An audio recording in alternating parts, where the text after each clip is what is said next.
So throughout the history of the UFC, there's been a lot of great trash talkers like Chael Sonnen and the most mainstream MMA fighter of all time, Conor McGregor, whose fame was essentially built off a combination of his exciting fighting style and trash talk. And I've always found trash talking in MMA pretty interesting, because people really have mixed opinions about it. Like, some people absolutely hate trash talkers, while I myself actually appreciate fighters who take on the villain role in order to sell a fight.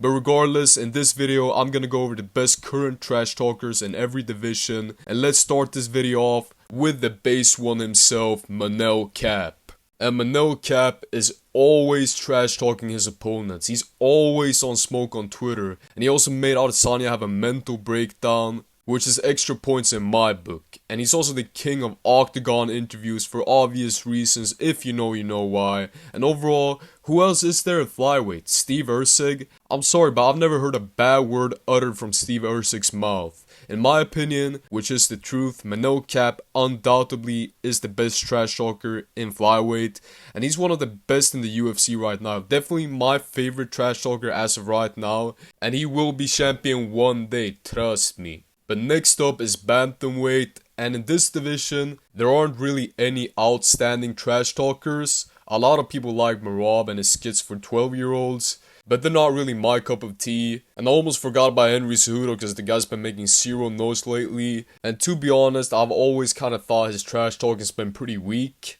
The all-time trash-talking GOAT of this division, however, is Dominic Cruz. He used to have some of the funniest, most weirdly detailed trash talk ever. But honestly, right now, I think Umar's the best one. And he's not really a trash talker, but he's been making Merab mentally unstable. Umar literally had Merab crashing out at the press conference, and not over much either. Umar was like, "Merab, UFC forced you to take this fight, brother." And Merab was like, "Umar, it's about respect, brother. First you have to be man, brother. You're a piece of garbage, brother." And Umar got him crashing out at fans too. So he might not be the funniest, but he's certainly the most effective trash talker at bantamweight. But let's move on to Eliab Toro, mate. Top Toro. And I'm gonna be real. He does kind of copy Conor McGregor, but that's okay, because let's not kid ourselves here. Conor McGregor is the blueprint for a lot of these trash talkers. And like any other trash talker, there are a lot of mixed opinions about him. A lot of people, Holloway fans, thinks he's a cringe McGregor copy, but I actually appreciate that he is trying to promote his fights. He makes the build-ups pretty entertaining, and there are no other big trash talkers at featherweight either. Like, who else is there? Max, we gonna find that Saturday night? Holloway? Hate him or love him, Tapur is the best trash talker at featherweight. Now, moving on to lightweight, it's Conor McGregor, mate. And I don't know if it's fair to include him in the video, because the dude's probably never fighting in the UFC again. But he last fought at lightweight, and I mean, it's McGregor, man. As I said, a lot of these newer fighters trying to be like him. He was a beast in his prime when it came to the trash talking. But I will say though, he has become worse in recent years, at least when it comes to the press conferences. But on Twitter and his occasional live streams, when he's been doing a little he's got some of the funniest trash talk ever. He just starts going after everyone, and I'm telling you, if he fights Logan Paul or Jake Paul, it would be one of the most hilarious fight build-ups of all time.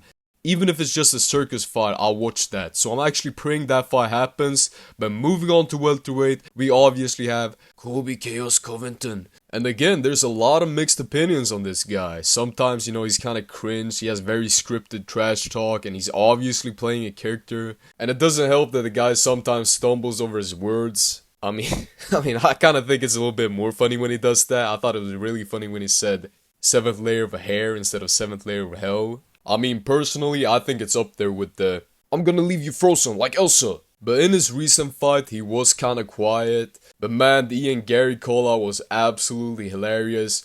Definitely his funniest call-out in my opinion. But man, that is the fight to make right now. Both coming off losses, one of the funniest build-ups you can ever have. And it would be one of the most anticipated fights right now. But anyways, moving on to middleweight. You might think, his profile pic is Sean Strickland, so this guy's gonna say Sean Strickland. And Sean Strickland has some really funny trash talk, but in terms of effectiveness, it's Dricus du Plessis all day. First of all, it was the first African champion stuff, which made Adesanya and Usman throw a fit. And the dog bender even got up in the cage just to completely embarrass himself because of that. Then he also made Strickland cry. And during the Adesanya press conference, he dropped the iconic, "No one said anything about dogs, bruh." And he also made Adesanya cry at that exact same press conference. So this guy made his opponents cry back to back, and he beat those same opponents back to back. Some of the most effective trash talk I've ever seen, and he undoubtedly deserves to be in this video. But next up we have Jamal Salty Man Hill, and he's the most clowned on fighter right now, especially after he tried to confront Pereira and got absolutely punked. And I won't lie, this man got some of the most saltiest, most delusional trash talk I've ever heard. But man, it's hilarious, especially when he's having those schizo crash outs on random accounts on Twitter. Like, this guy's trying to prove a point to these random accounts on how Pereira basically cheated or something.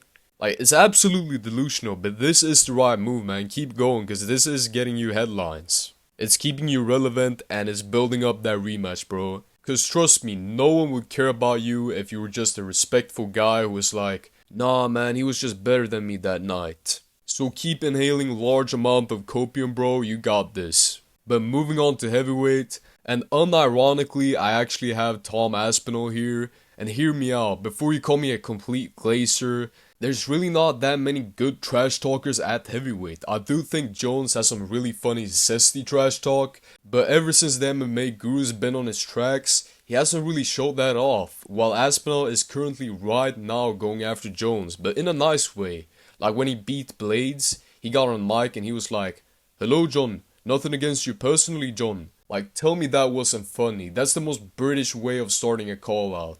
And he's also taking shots at Jones with the duck stuff, and making funny videos on social media about John Jones ducking. And recently he even got interviewed by Piers Morgan, and he was kinda cooking Jones in that interview cause he has a bunch of failed tests and stuff. And he basically called him a cheater, which is true by the way. And overall, he just got that gentleman trash talk, and I respect it. Keep it up, Tom, and maybe one day we'll get to see the mythical bully Aspinall. But I think that's it for today, guys. Check out my last video where I tried to predict the UFC champions of 2025. But anyways, thanks for watching. Leave a like and subscribe if you enjoyed the video. Was this video just straight yap? Or did you agree with my takes? Let me know your thoughts in the comments. And don't forget to share this video to every MMA fan you know. And I'll see you all in the next one. Goodbye.